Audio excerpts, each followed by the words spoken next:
If you will, Justin, will everybody bow their head real quick? Justin, will you lead us in the prayer this Sure morning? will. Y'all bow with me. Most gracious and heavenly Father, Lord, we thank you for this day you've given us, Lord. We ask that you be with this fiscal court, Lord, as we go through today's business, Lord, and lead, guide, and direct us in all that we do. In Jesus' name we pray. Amen. Amen. And if you'll stand for the Pledge of Allegiance. Pledge allegiance to the flag of the United States of America and to the republic for which it stands, one nation, under God, indivisible, with liberty and justice for all. Thank you. We'll go ahead and call Morris County Fiscal Court to order, January 8th, 2019. Good morning. It's good to see a lot of people here. Alabama fans in the crowd. Sorry you lost last night. We'll start with the guests on the agenda. Tim York, Morris County Clerk. Good morning, sir. Morning, Judge. Morning, gentlemen. Morning. New faces. This is something that I do every year. I come present a budget to you guys. The county clerk's office operates on a fee budget, which means that we take, we're kind of like the Godfather. We take just a little bit off of everything that we collect that comes through our office, and that's what we operate the office on. Desiree sent you guys a copy of this, so I'll just be brief here. It looks like I'm going to budget receipts at $10 million and expenditures of $9,795,000 and excess fees, which is the amount that I'll return back to the court. We're going to budget $205,000. Obviously, the bulk of that $10 million that I collect is money that goes to the state and the county and the school board and all those taxing districts. But a portion of that is the fees that we actually use to run our office, and the biggest expenditure that I have out of the fee part of it is obviously payroll, and then there's other office supplies and office equipment and stuff like that.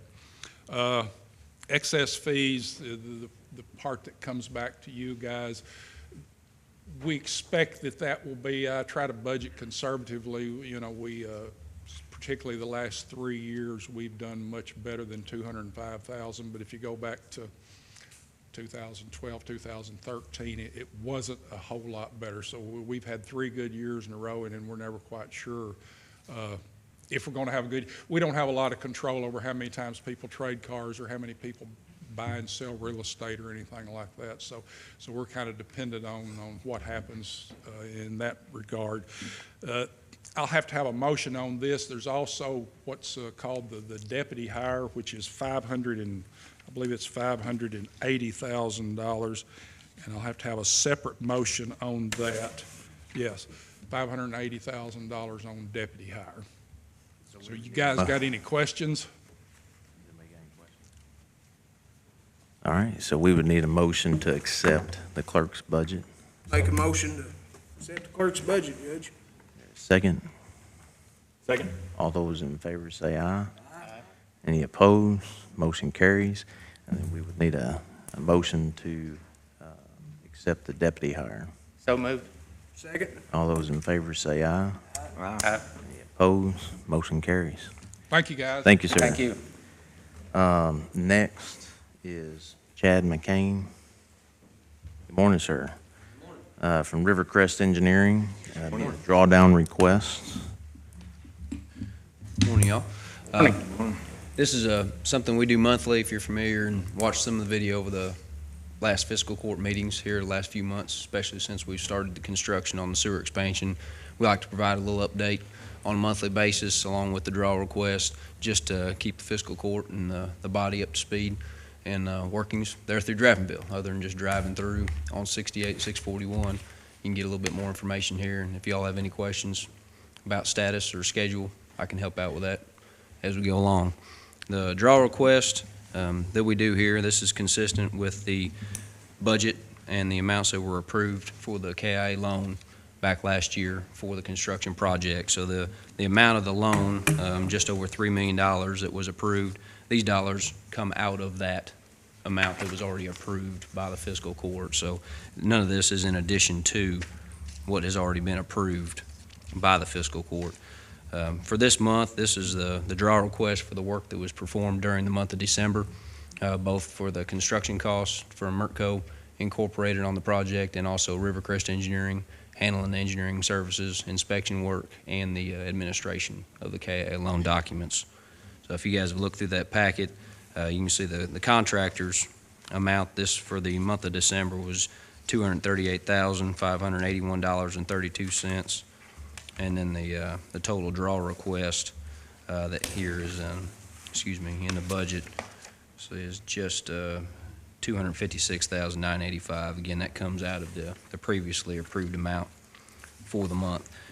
How this works, there's a draw request form that we prepare, and it is signed, executed by the judge, and then that's submitted to the KIA every month for the draw request, and then those funds are electronically transferred into the court's account set up for the project. Funds are transferred, checks are cut from that point in time. As far as the status of the project goes, you can see there in the cover sheet that I provided, the contractor started down there at the main lift station site, which is right there before you get to the creek on 641. They built out of that, and they moved from there, kind of staying on the west side of 641, putting in a pressurized polyethylene force main from the treatment plant back to the Steeplechase subdivision. They've been installing sewers along Billy Watkins Road in that area, and now they've been heavily focused over there on the high school property, building the sewers across the road and on the southern portion of their properties along the creek back there. As far as the percent complete, you can see overall we're probably in the 55 to 60% status point right now with completion of the project. The timeline for the project is a completion date for the contract around the middle of April. Contractor appears to be ahead of schedule right now. A lot of times, cleanup and everything, those kind of items tend to lag based on weather. So far, had pretty decent weather, and the contractor's been staffing the project very well and been working pretty much every day, even with light drizzle and cold temperatures. They've been working right on through. So far, so good with the project. You guys have any questions as far as the project is concerned, project status, or anything that you've seen? I don't have any questions. All right.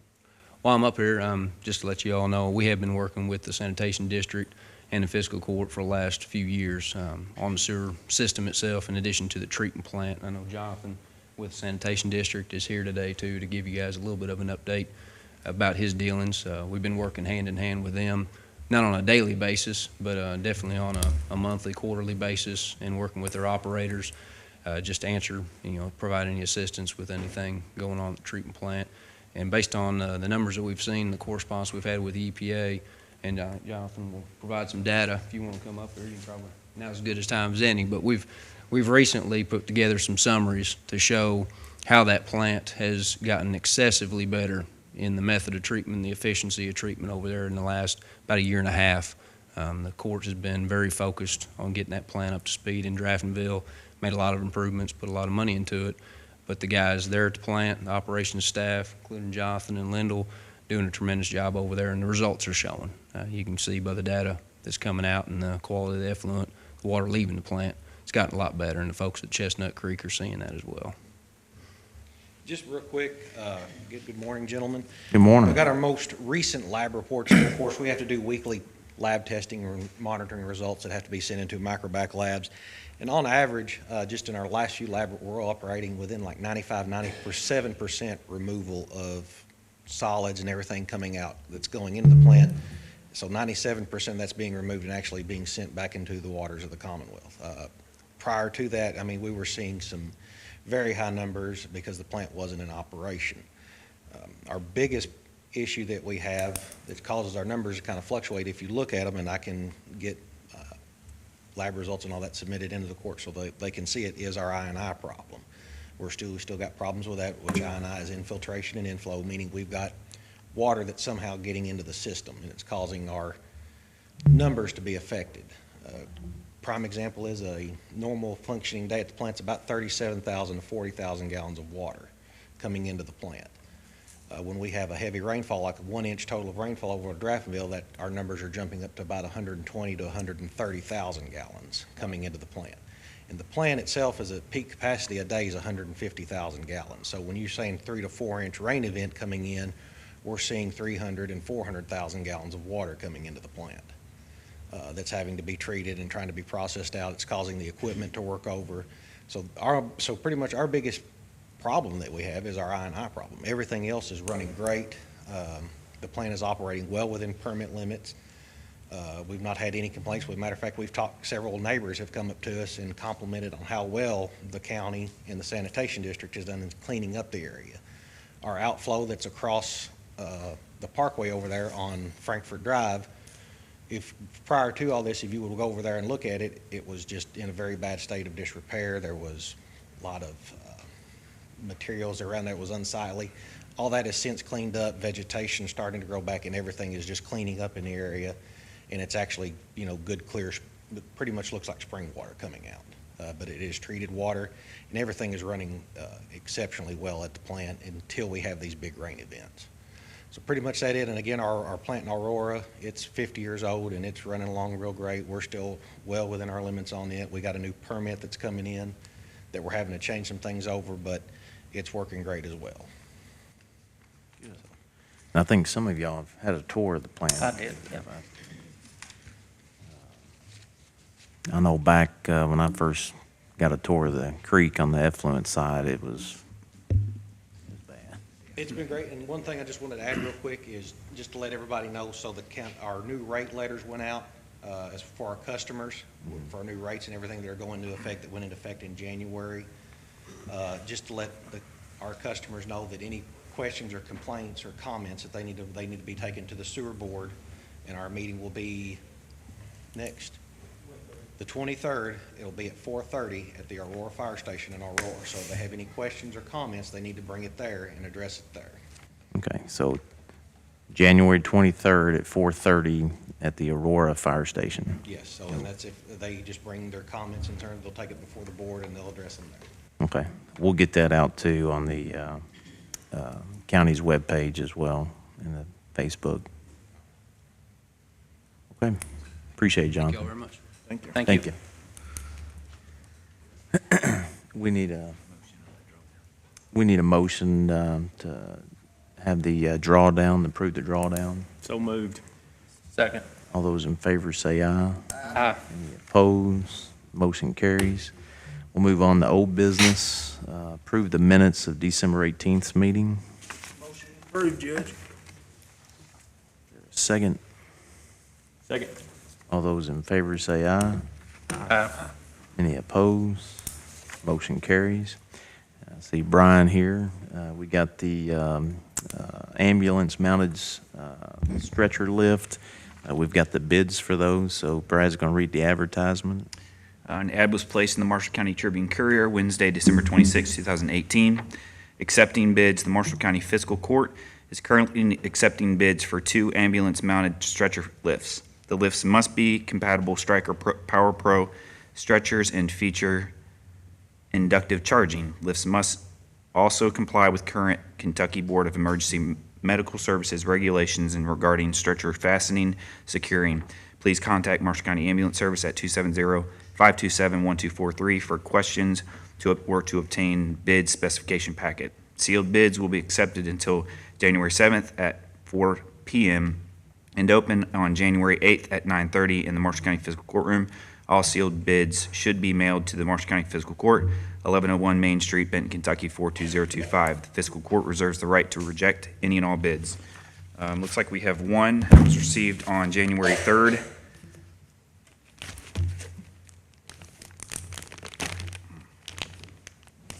It's perforated. Why isn't it opening?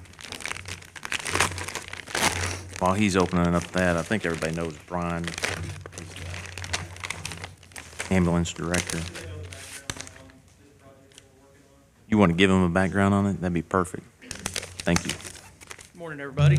Morning. What we're working on here currently and what we're accepting these bids for is we were awarded $50,000 from the Kentucky Office of Homeland Security to purchase these ambulance-mounted stretcher lifts. And basically what these are is they work with our current equipment to, the stretchers we have now, they're power lift stretchers, so we put the patient on there, push a button, it lifts the stretcher up. This piece of equipment here is actually mounted in the back of the ambulance, and once we push the stretcher into the back of the ambulance, it automatically lifts that. So it's a good thing for our crews because it takes an additional lift out of that whole process.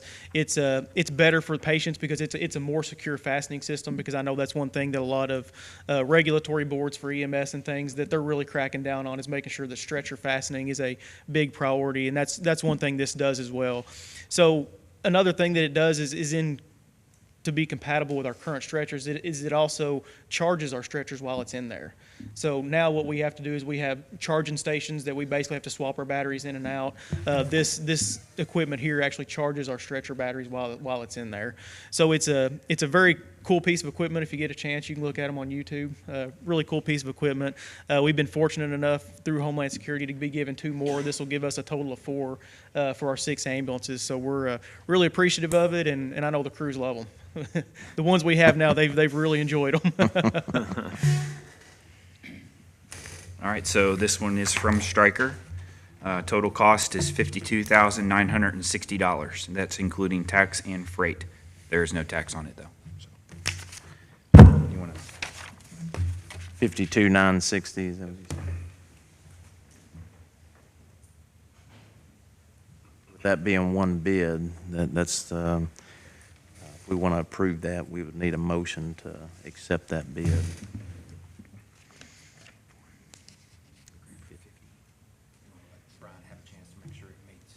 Yes, yes. While you're doing that, we'll move on to new business, 2018 franchise tax settlement. That's from the Sheriff's Department. Y'all had a chance to look at that. Has anybody got any questions on it? If not, we would need a motion to accept the Sheriff's franchise tax settlement. So moved. All those in favor say aye. Aye. Any opposed? Motion carries.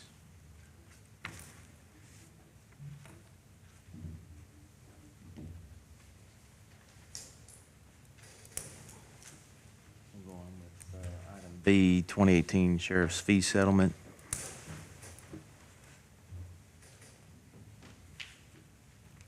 Does anybody have any questions on that? Not, we would need a motion to accept the sheriff's fee settlement. Motion to accept, Judge. Second. All those in favor say aye. Aye. Any opposed? Motion carries. And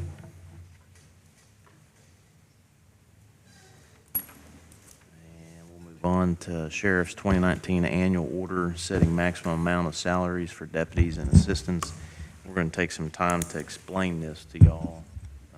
Can be complicated, so if you want to explain this to them, what the sheriff's doing, or Eddie, do you want to explain it? Yeah, much like the county clerk's budget, we are a fee-based office. However, with us being a fee pool office, we actually operate off of a July to July budget. So this is basically the deputy hire max. This just sets the deputy hire max that I'm not allowed to go over by DLG. And then the fee budget for the year is basically the estimate of fees that we will collect. However, you see the county clerk had an excess fee. We won't have any kind of excess fees. Whatever we bring in, we turn over straight to the fiscal court. So that's the only difference between me and, say, like a county clerk's budget. But the total estimated fees for 2019 to be brought in would be $1,603,675. So as far as your salaries go, then the overtime, just as a point of reference, like last year, what's Right now, is it because more? right now we're halfway through a fiscal budget. Yeah. And we're at about 2,200 hours Okay. for 6 months. Once we get some folks hired, we never replaced, Brett Edwards retired in July or August, we never replaced him, so we were soaking up overtime to fill shifts for that. We'll be able to, we're going to replace 2, or actually not replace, but we had 2 in the budget for ABC funds that we could have 2 additional officers that were never, they were never hired either. So we're going to be actually doing interviews Thursday and Friday. We should be getting 3 new units on board within the week. So those monies were just there and they hadn't been used in the 6 months. So we'll be able to hire 2, and then we'll be able to fill Brett's position this week or next week. So that will tremendously cut down on the overtime cost. Paying somebody straight time instead of overtime just makes sense. So most likely, that's not, I mean, Our goal next year will be to be below 3,000 hours, and then move down from there. As we can replace overtime hours, we can actually add units to the road. So about 1,500 hours of overtime is what it costs to put a unit on the road at straight time on their salary, so. We're kind of talking about 3 different things. There's his there's his fee budget, which is going to be based on a calendar year. The only thing that tells us is that's where he collects those fees from. And then monthly, he'll hand those over to the fiscal court by the 20th of the following month. Where the county clerk, he is not fee pooling. He hands over his excess fees annually. So that's the main difference. The other main difference is that the sheriff's office only expends money from their tax collections. They don't write any checks for the operations of their office, aside from any kind of seizure accounts or something completely law enforcement related. The fiscal court controls the budget of the sheriff's office, however, not the fee budget. But everything in that fee budget will wash to the fiscal court's budget. So his fee budget is only up slightly, and that's mainly due to the increase with the SROs. That agreement is with the sheriff's office, so the school pays the sheriff's office for that. Where in calendar year 2018, in January, that wasn't in place yet. So this January it is, so his fee budget is going to be up due to that a little bit. There's no expenses, like I said, the only expense is one line item to the fiscal court for excess fees. Then we are responsible for paying all of their bills. That gets into our county budget, which is not included in his fee budget. The third thing we're discussing is his deputy hire maximum. It's a cap of what he can pay, and he is justifying that cap by showing you a breakdown of what employees he has, what employees he intends to acquire, and how much they are going to cost. So that is only a cap. It doesn't change anything that he currently has budgeted for payroll in this current budget. He does have something that he has put in there, any anticipations for the coming year. If he has employees that are due a longevity increase or a promotion, something like that, that's included in there. He also knows that he's going to have at least one retiree. Payout for that's included in that number. So I feel like he's done a very good job preparing for what he needs to operate his office successfully. We want him to have a number low enough that we know he's not going to overspend us on payroll, and he needs a number high enough that we can entrust him to operate his office successfully. That's the purpose of the cap. The cap doesn't have anything to do with budget, only the amount he can the most he can pay employees, and that's all employees that works for him. That's SROs, that's court security, that's clerks. Anybody that works for the sheriff is included in that number. Yeah,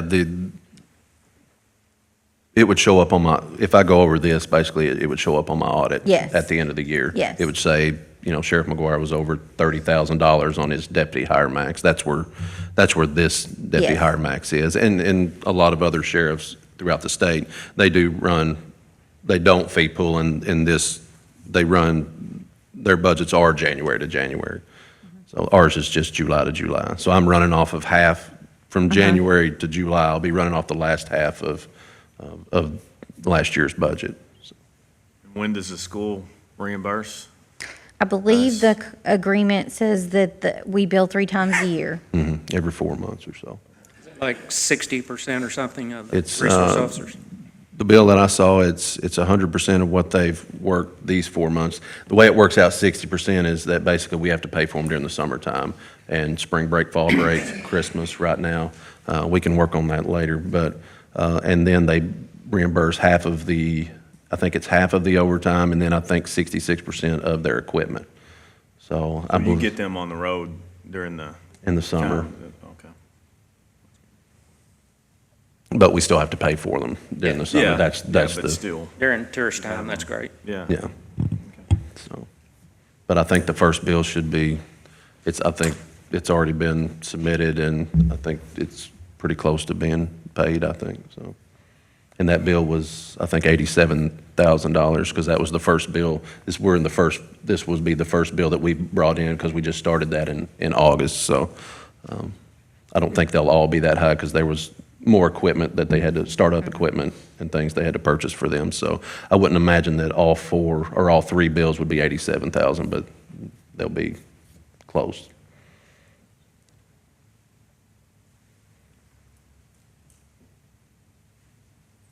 Somebody got any questions? I know it's refreshing to see that you get it. Some of these positions have been open since 2017, paying overtime. The 1,500 overtime hours to equal 1 road deputy salary. Some of these positions were open for over a year. So you fill that position and you reduce your overtime costs. So it's good to hear. We would need a motion to accept the sheriff's 2019 annual order setting maximum amount of salaries for deputies and assistants. So moved. Second. All those in favor say aye. Aye. Any opposed? Motion carries. I want to add that maximum is for gross payroll only. It doesn't include fringe.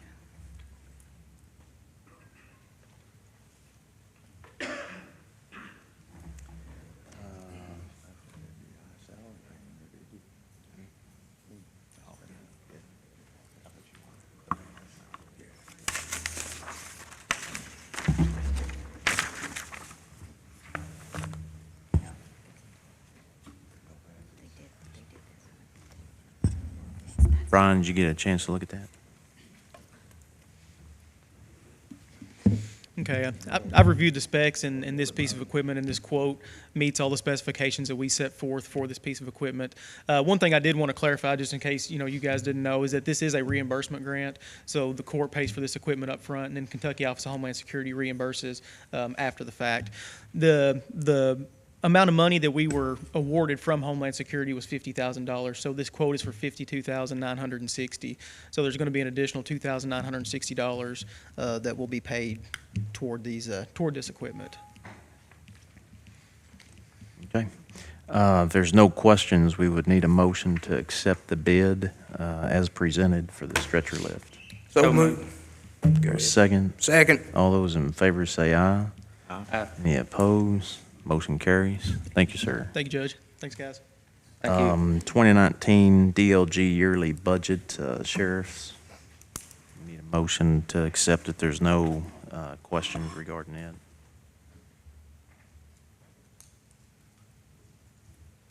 So moved. Second. Second. All those in favor say aye. Aye. Any opposed? Motion carries. Next is the sheriff's vehicles. We had, and I believe we've got the bid documents. Did you got the Got bid? some if you wanted to. Just to clarify, the former sheriff had actually, which he can, bid for vehicles, in which he did. There was only one bidder, and that's important. But these are the bid documents, and council has looked at these, if I'm not mistaken. He's looking at that. October 2nd of this year, or 2018, the former sheriff had requested to move some ABC reserves into an ABC policing enforcement equipment line. During that time, he knew that he had bid that out, but he didn't ask for the fiscal court's permission to approve the bids. So we bypassed that part of the process didn't happen. So the vehicles are sitting on the dealership's parking lot right now, and we got an invoice, and these are good. So the bid was good, it was advertised, the procurement process was done correct. There was only one bid, and that was Parkway. So what we've got to do now is we've got to approve the bid. The sheriff does want the two vehicles, so we just have to clean this up administratively. So we would need a motion to accept the bid for the two vehicles with Parkway for the sheriff's department. Two Chargers, right? Two charters, yes. So it's two at this 25,519. Yes. So, okay. One is on the lot, and One's on the lot yesterday, and then the Inbound. other one should be here this month. So moved, Judge. Second. Second. All those in favor say aye. Aye. Opposed? Motion carries. And then that, we'll get that invoice paid, and that should take care of that. Just on the record, they did bid for a pickup truck too, but we've canceled that order, so that, we won't have to worry about that one. Okay.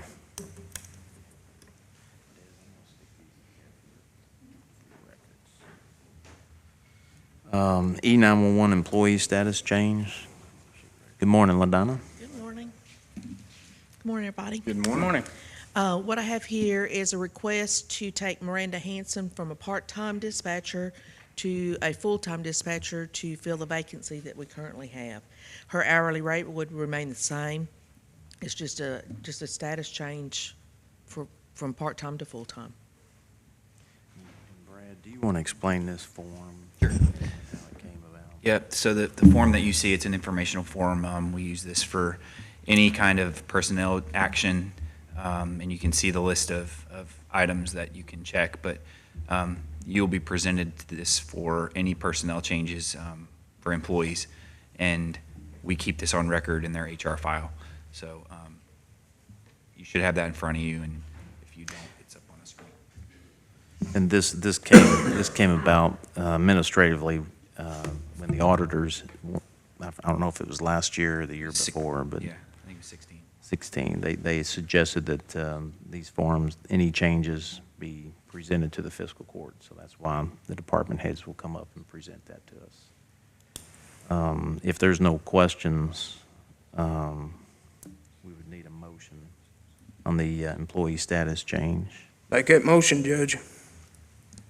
Second. Motion is to accept. Is there a second? All those in favor say aye. Aye. Any opposed? Motion carries. All right. Thank you. Thank you. Thank you.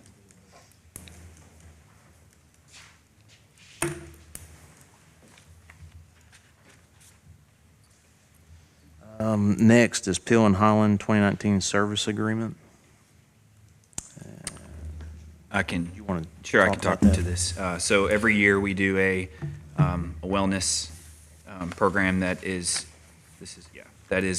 administered by Peel and Holland. So we do sign a contract with them yearly. This total fee is $14,750 to administer the wellness program. That's for 167 eligible employees. The WellScore fee, that's the program that we use to keep up with our wellness. That's $12,750. And then the incentives and items of wellness activities is $2,000. So that's the incentives that they give for people attending classes and coming into the wellness fair that we do every year. Was that passed on to the employee, or is that? No. We pay that? How Correct. much do we receive in savings for Sure. doing that? I mean, Sure. I assume it's. Yeah, and that's when we're shopping for health insurance. That's one thing that will help on our premiums. The goal is to have a healthier employee base, and so the least amount of claims that we have, the better when we go shop for premiums. So the goal is to have this in place, so that cost, I mean, it's hard to pinpoint for sure what it is, but we definitely noticed a change in the past. I would say for sure in 3 years since we've been here. I don't know what year it was implemented, but it is beneficial for the employees and gets them engaged, and that's basically what Peel and Holland administers. Well, I saw that per pay period, but it's just telling you what that cost is. It's not passed on. Correct. At this point. Okay. Yep.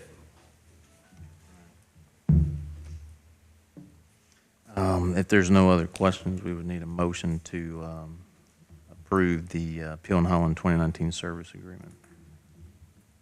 We approve it. Second. All those in favor say aye. Aye. Any opposed? Motion carries.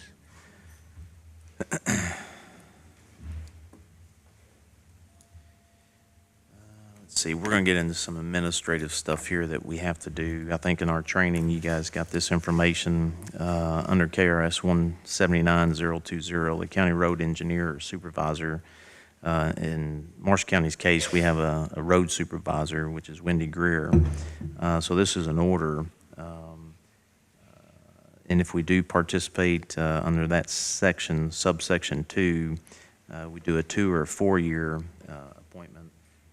I'm making a 4-year appointment for the road superintendent of Wendy Greer. So we would need the fiscal court's approval for that appointment. Make that motion, Judge. Second. Second, all those in favor say aye. Aye. Any opposed? Motion carries. Also, we'll do the deputy judge executive and judge's office staff appointment. This is the same order, administrative orders that we have to do. It says compliance with KRS 67711, deputy county judge executive and office personnel, appointment, compensation, powers, and duties. And there's 3, and that is deputy judge executive, compensation, $51,500. That's $51,500. Appropriation account is 1030. Administrative assistant, that's Desiree at 33,200. That's appropriations account 1650. And other employees is Maddie, that's 9,200. And that's appropriations account 1850. So that would need, this order would need approval for those 3. And that's from last year's budget. I mean, this current year's budget, it's not a change in compensation at this point. It's just Correct. Approving now. So moved. Second. All those in favor say aye. Aye. Any opposed? Motion carries.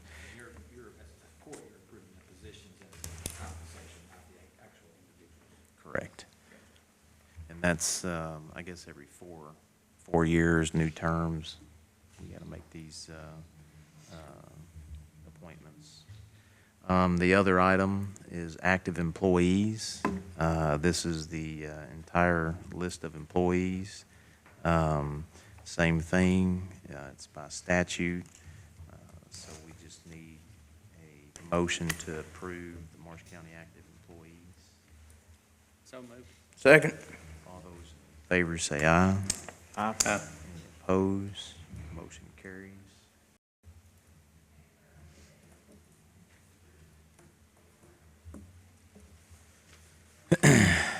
This is the orders, bond, and oath of coroner, jailer, constable, sheriff, and judge executive in compliance with KRS 67720, bond and oath of coroner, minimum record payment of bond premium from county funds, appointments of deputy coroners.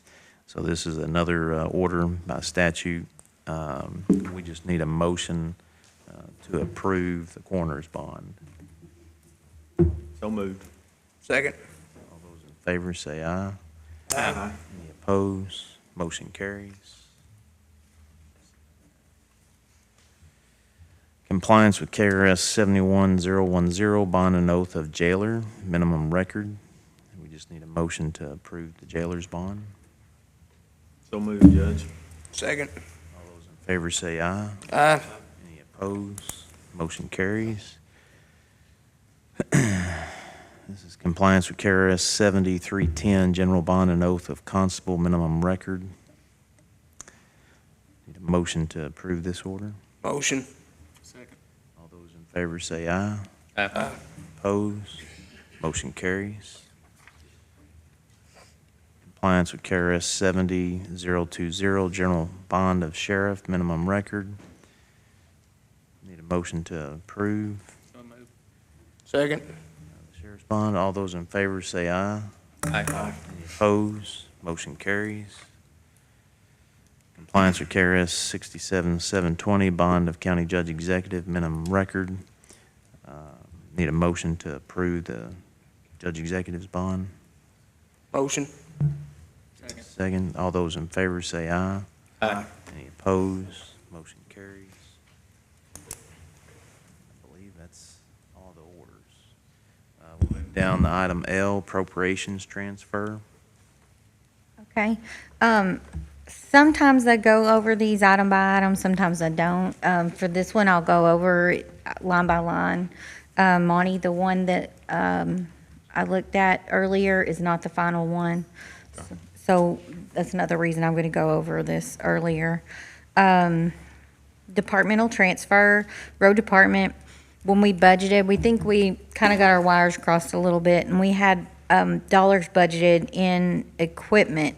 Those dollars need to be moved to debt service. Those dollars were for the payment on in the loader. Is that what we bought? Big piece of equipment? No. Great all. No, it was the great all. Okay. We had a $60,000 a year. Yeah, so that was our difference there. So we're just cleaning that up and moving that to debt service like it should be instead of equipment. Then we did not have a budgeted line item for Constable's bonds expenses.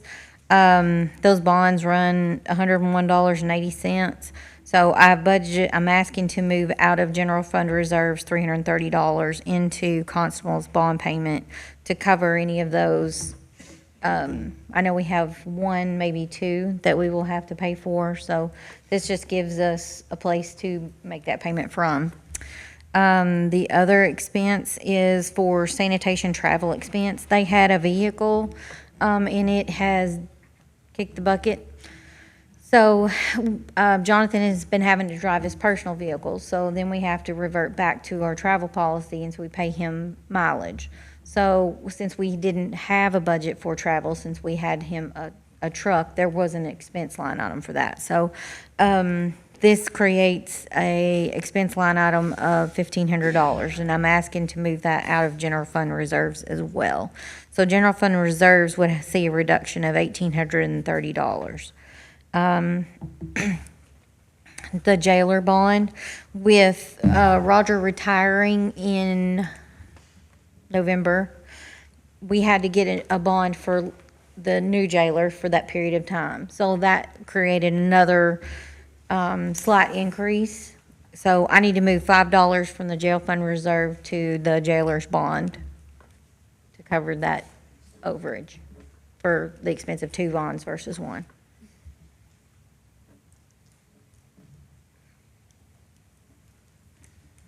If there's no questions, we just need a motion to approve appropriations transfer. So moved. Second. All those in favor say aye. Aye. Any opposed? Motion carries. Before we move on, I want to update the fiscal court on our software. I think we might as well go ahead and discuss that now. We had well, you guys go. For the past nearly year, we've been having issues with the software that operates my office. We have 3 different programs, and they all fit together. So there's no replacing one at a time. You have to replace them all. We have Redwing Payroll, which is out of Redwing, Minnesota. This past weekend, we had a major glitch that they couldn't fix. Part of the problem is that program's no longer supported because it's probably 15 years old. And they have a new program that they want us to move to, but we can't move to the new program because it doesn't fit our other software that it feeds to. So we'd gone to direct deposit. However, we were not able to build the direct deposit file this past payroll. So the girls in my office, I know they worked a lot later than usual, and they even came in and worked on Saturday to get everybody's paper checks cut, to get them all signed and stuffed and ready to go out first thing Monday morning, because people will be anticipating that direct deposit that should hit, and that wasn't going to happen. So we let them know on, I believe, Friday that wasn't going to happen. So little things like that, and that's not even a little thing, but little things like that keep happening. So it's forced me to have to do a lot of manual importing into our other software. We have an accounts payable software that's called Turning Point. It's ran by the same company that runs Redwing, but it's a totally different piece of software. Again, that has been updated long ago, and we are not able to use that because both of those pieces work with County Budget Reporter. That is what we used for our budget tracking, all of that analytic tracking, which is limited to fiscal year by fiscal year. We have started over the past probably 3-4 years, me and my staff have been looking at different software programs periodically, lightly. We looked at one in 2016, and it was a bigger program. It would have taken all of these pieces and allowed us to work through it, but we've not yet found a software that we feel comfortable is going to work for us. We have started looking at another one. It does look a little bit more promising, but to replace all of the software is going to it's going to be quite costly, probably close to $100,000. However, the amount of work I feel like a good software program would give us would eliminate quite a bit of duplication. We have an invoice when Jacob goes and gets some brake pads at the road department. Jacob goes and gets those, brings the invoice to Nicole. Nicole, when he says he's going to get them, she puts in a PO for that, takes some of that line item out. Then Nicole puts it in our Google Sheets, which is how we track encumbrances, expenses that are not yet paid. She puts it into there. Then they submit it to us. We enter it into the invoice software. We print the checks out, give them to you all sign them. There's 3 or 4 levels there that we can eliminate. When Jacob will put in that PO when he gets it. Nicole will then put in the invoice information. Wendy can check it off as approved. The invoice can be saved in some software. There's a lot of places that we can eliminate some work and streamline our checks and balances in the process to make that checks and balances available to more people, to you all to be able to see, for the judge's office to see, for my office to oversee as well, and not necessarily having to duplicate all of that.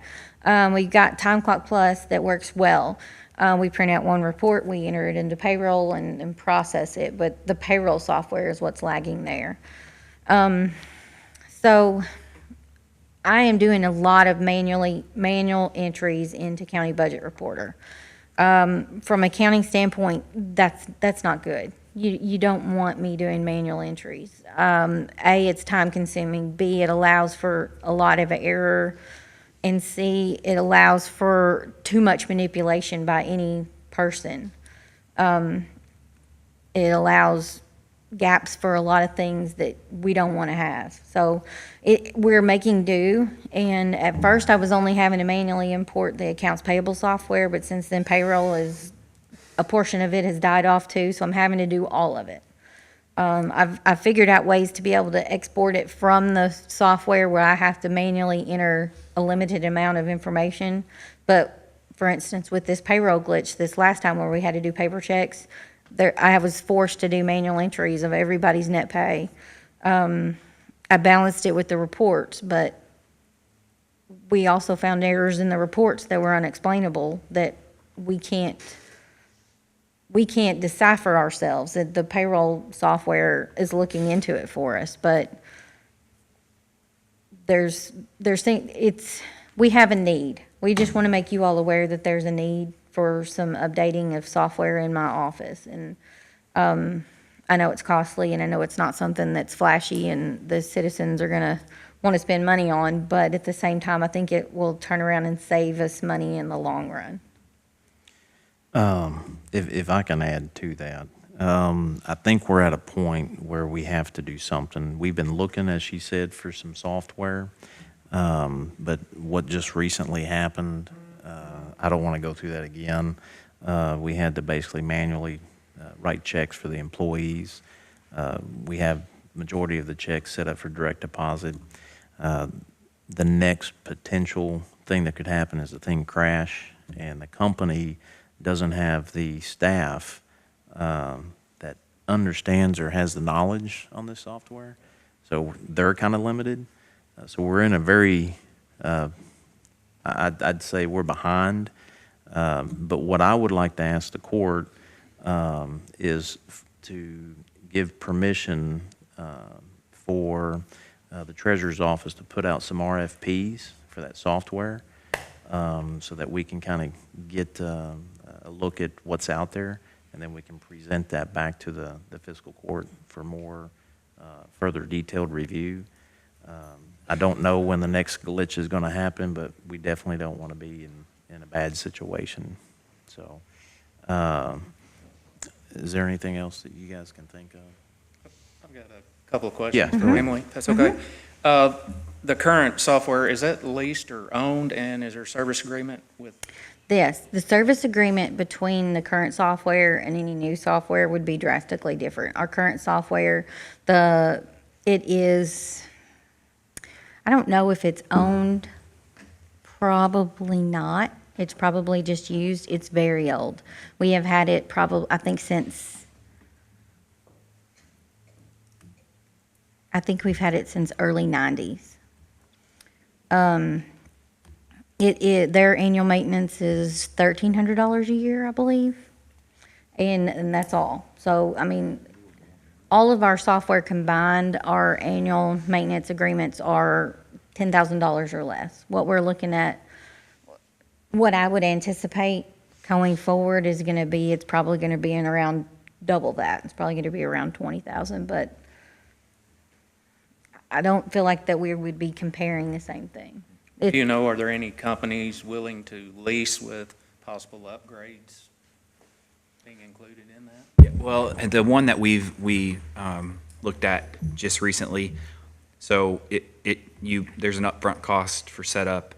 There's really no hardware, but it's all set up, and then you have your yearly maintenance, but it's automatically updated. So like when there's an update, it's part of what we already pay. Awesome. So there's not anything that we would have to go additionally purchase if they upgrade their system. It's all part of it. As they upgrade, we continue to upgrade. Okay, great. And is that the same company that works on the actual cost of payments?